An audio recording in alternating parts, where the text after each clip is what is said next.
So this job actually started out as a deck resurface and actually turned into an entire backyard renovation, which included a new deck and landscaping, which was sodding and creating some new gardens. We got here, we thought that we could resurface the deck. We thought that it was got a nice structure to it, but when we started pulling up all the deck boards, we realized that the structure needed to be taken down, and it was a really big deck. And we talked to the customer and they thought, you know what, I don't really need that large of a deck. So we ended up cutting the deck in half and putting in new piers and creating a new structurally sound deck that looks great. That cut it in half and then left a pretty big landscape problem. And we solved that problem by pulling up the curbing and some of the stones, then putting down some sod and creating some nice new gardens. So this backyard is gonna look great. Not what the customer expected, not what we expected, but it's gonna turn out beautiful. So first step in repairing a deck is demolition. So we're gonna start pulling off all the boards, pulling out the railing and seeing what's underneath. That'll help us decide what our next steps are. So follow me and I'll show you how to do a demo.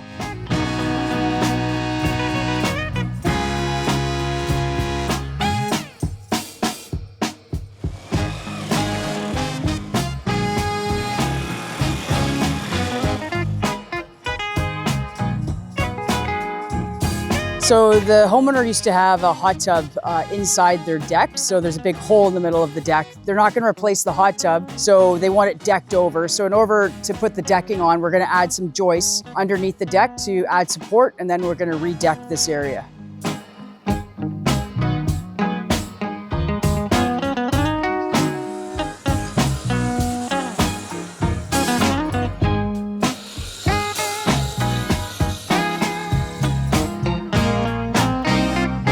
Okay, so we've started the demo on the deck. We've pulled off the deck boards and we've unfortunately seen some things we did not expect to see. We're gonna have to replace all the posts and the beams on the deck. There's a few problems we came across. Number one is underspan, so there aren't enough beams in the deck to support it. Secondly, the beams are actually fastened to the posts instead of sitting on top of the post. And lastly, the footings have heaved a bit and it's a little bit wobbly. So we've spoken to the customer and we've come up with a new plan. We want to stay within the budget we had originally told her. To redo the entire deck is obviously going to be quite costly, and she actually doesn't want the deck to be that big. So what we're going to do is we're going to cut the deck in half and we're going to keep within the budget that she asked for. So new plan, new products, new prices, new stuff, but we go through this all the time. So come watch and we'll see how it goes from here.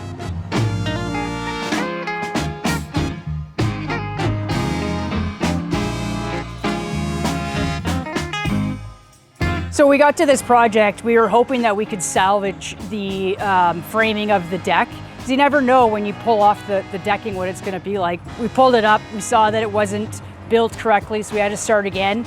The customer asked us to save some of the materials, but you never know. What you can see here, there's a ton of ants eating away at the wood.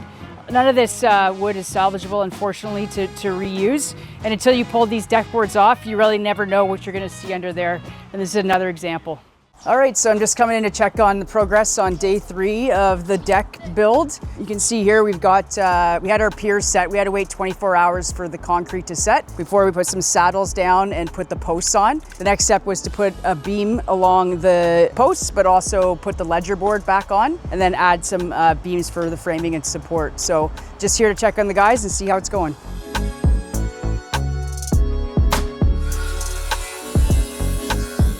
Okay, so we've made some great progress on the deck so far. We obviously did the demo, we put the beams down, and then the guys have been at work putting in the posts. So they put in 6x6s. There was 4x4 posts before, but now we have 6x6, so much more structure. We added galvanized brackets and put the posts into them, and then add a 20-foot beam on one side, and then we put a ledger board attached to the house with lag bolts that were much, much longer than they had there before. So this deck's gonna be so much stronger and last a lot longer. So we've got the posts in, we've got the beams in, and we've also added the joists to the deck. So those joists are 16 inches rails on center, and they run opposite to the beam, obviously attached to the ledger board and sit on the beam. Next step is we're going to put in a breaker board in the middle of the deck. That allows us to make the deck look really great and also a lot easier to install. But before we do that, we've just got to put some supports into between the joists, and then we can get to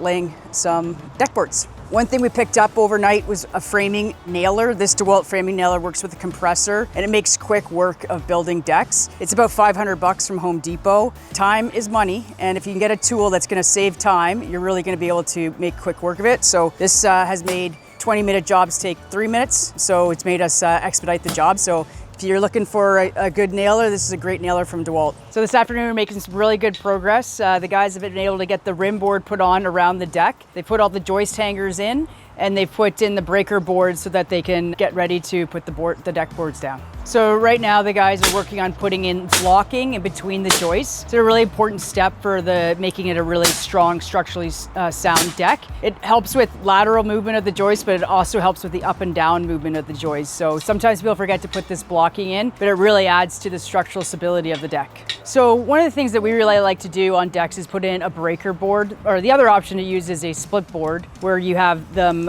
staggered. We're putting in this breaker board and kind of breaking up the deck into two decks where we put a board through here and they meet on this board versus meeting on each joist. This will make the deck last a lot longer so that the boards aren't meeting on the joist, they're meeting on this more secure breaker board. Another reason to put in a breaker board is just for efficiency and time in building the deck and making less waste. So if you're going to stagger your boards, you've got to plan out your deck with a lot of staggering and matching it up. That's going to create more waste because you have to use more deck boards, and it's going to take a lot longer. So putting the breaker board in, you can build the deck to the length of the boards that you already have, and it makes it much more efficient and a lot less waste when you're putting down your deck boards. So we got one of our first post holes out, and it's we just measured it. It's 19 inches deep, which is one of the main reasons why the deck was failing, why we had to rip it out. We've put in some new piers, and they were 40 inches deep. So 19 inches won't get you below the frost line. It's really going to cause heave when the frost comes and goes.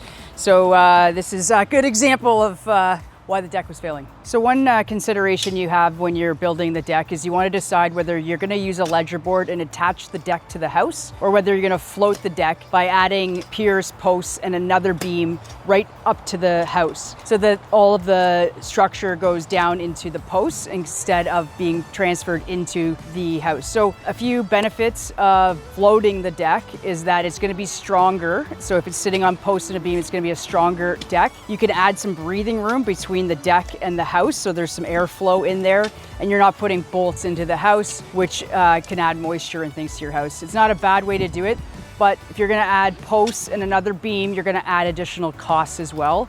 So it's something to consider there. The other thing to consider is the height of the deck. I've had many customers want to step straight from their house right onto the deck, but you do need to have it a little bit lower, about 1.5 inches below the door sill. That will allow for you to step on the deck, but not for water to flow right into your house. So it's important to get the height right. And also on this case, it has to go under the siding. So another thing to consider when you're building a deck and deciding if you're going to use a ledger board and attach to the house is the facing of your house, whether you have siding, vinyl siding, wood siding, or brick. You're not allowed to drill through the brick and attach through a brick. So if your house is brick, for sure you have to go below the brick line. And so there's some consideration there of what the siding and what you're attaching to. So every deck and house is different. Both ways of attaching a ledger board to a house or floating the deck on piers work really, really well.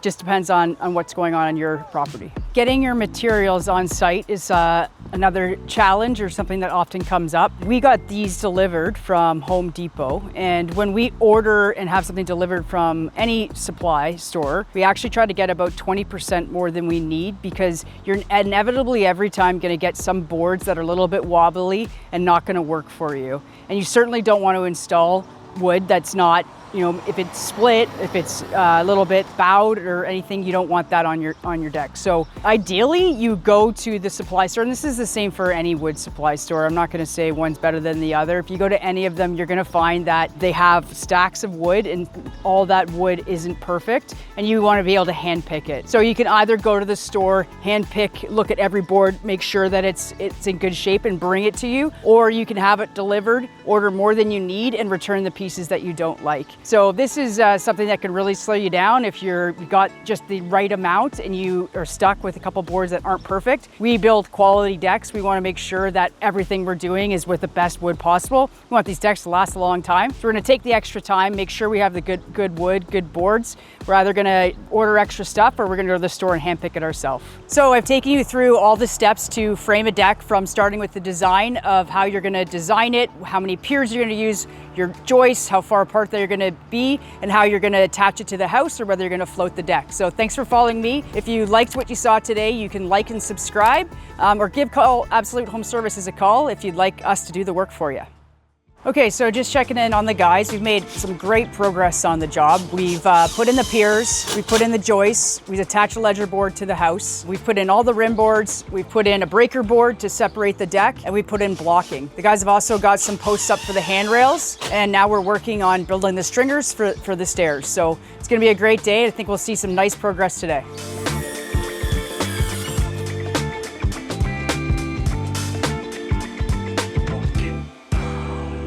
Okay, so we're working on getting started on laying out our deck boards. So as we discussed before, we put a breaker board right in the middle of the deck, and that way we didn't have to lap the boards, so they butt into the breaker board. And now we're working on putting out the exterior board. We're using 5/4 by 6-inch deck boards for this deck, and then we're starting on the outside, and we're putting them like a glove around the posts, and then we're gonna go inside towards the deck. We don't want our last deck board to be on the outside, because we might have to rip it depending on what size the deck is. Ripping it means just cutting it in half to make it fit perfectly. We like that to be next to the house and not on the beautiful outside of the deck. Some people like to use 2x6 deck boards and make their joists 20 inches wide. I guess they're trying to use less joists and use bigger deck boards. We like to use 16-inch on center joists and then put 5/4 by 6 deck boards on top. We find that's the best way to build the deck, and not sure that the other way is going to save you any time or any lumber.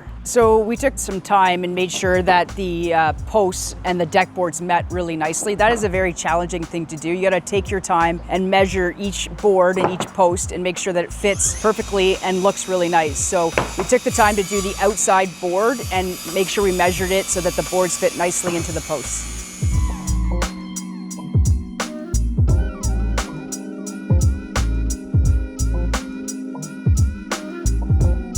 If you liked what you saw today, you can like and subscribe, or give Absolute Home Services a call if you'd like us to do the work for you. Okay, so we're finally at the stage where we can start building the stairs from the deck. So we had to do quite a few measurements to make sure that the stairs were to code and comfortable for the customers to walk out. So we're actually gonna build 4 stairs. We're gonna build it straight out from the deck and then down so that it matches the interlock.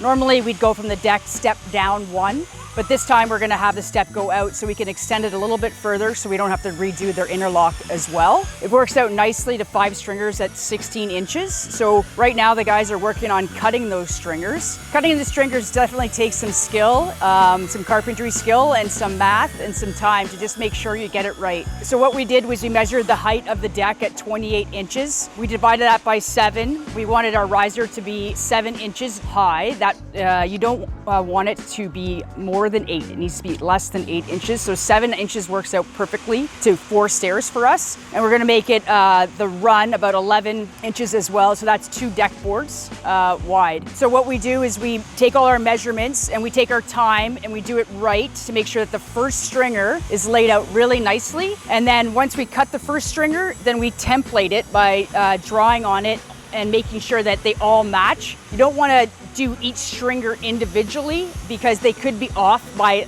a little bit, and that little bit is going to make a big difference.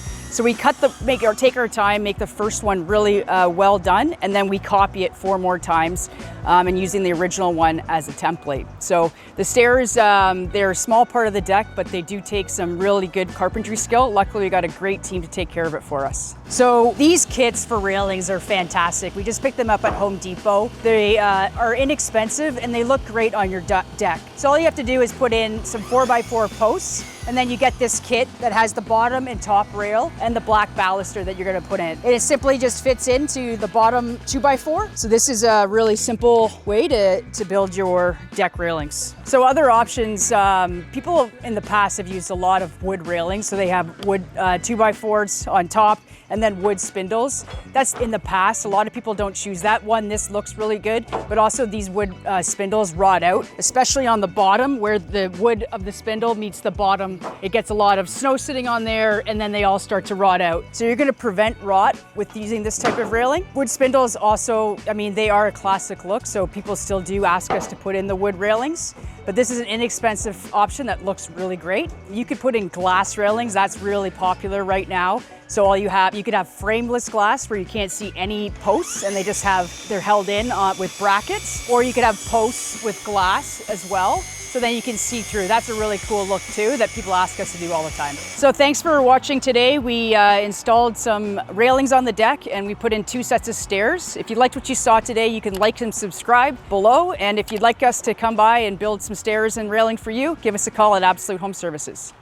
Okay, so we're gonna prepare to lay sod. So laying sod is actually pretty simple, but the most important part is preparing it. So what we wanna make sure we're doing is we're getting rid of any weeds that are in the soil already, any roots that can be removed so that there isn't weeds popping up through your sod. We wanna make sure that it's graded nicely. We always wanna slope on the sod so it's sloping away from the house. The other thing we're gonna do is make sure that there's no lumps or bumps in the sod. So it does need to be a really nicely graded area that's nice and smooth.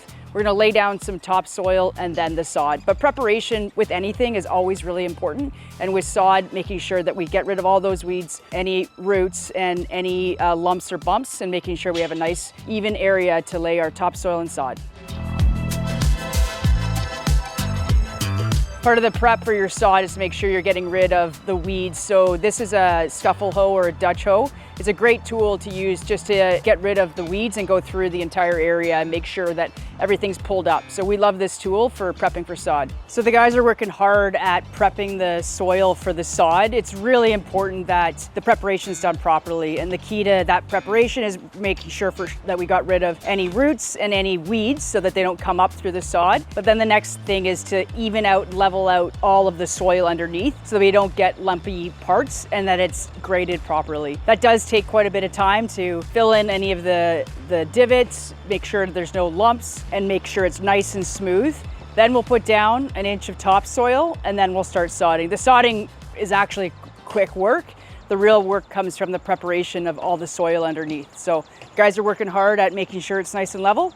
So follow us. So we're making sure that the ground is level, there's no lumps or bumps. We're putting down some soil to make sure that we have a nice layer and the sod will be rolled into it. And the other thing that's really important is that there is interlock patio that they're gonna step off of onto the grass. So we wanna make sure that that's nice and level. So not only do we need to make sure that the ground is prepared so there's no weeds or roots, and you also wanna make sure it's nice and level with the interlock so that there's a clean step between the interlock to the grass. So that takes a little bit of finesse and we gotta stop, slow down, take our time, make sure it's all right before we get to laying down the sod. So we started to lay some of the sod, and some of the things that are really important when you're laying the sod, we've already talked about this. Preparation is the most important thing, making sure you have a flat ground with some topsoil for it to sink into. That's the most important thing. But then when you start laying the sod, you wanna make sure that you don't have any gaps in between the strips. So making sure it's butted up really tight is important. The second thing is you wanna lay it in a brick pattern so that it's staggered. Each roll is staggered. That will allow the sod to weave into each other. Otherwise, you might see a straight line and that will create a gap and it will look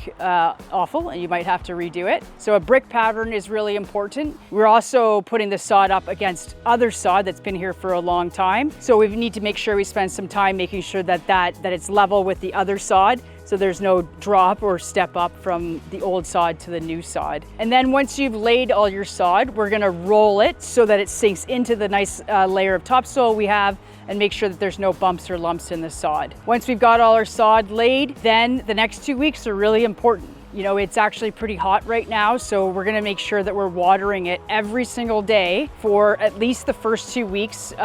Best to do it in the evening. If you do it in direct sunlight, it's just gonna burn off with the sun. You want it to penetrate into the soil. So doing it overnight so it's dark and it's cooler will be the best. Secondly, you don't want to walk on the sod, so you want to leave it untouched for a couple weeks. You don't want to cut the sod for a couple weeks, and you don't want to fertilize. So, you know, preparation is probably the most important thing, and then the second most important thing is what you do after the sod's laid. So those are some tips on how to lay sod. If you like what you saw today, we'd love for you to subscribe to Absolute Home Services, like the video for more content like this.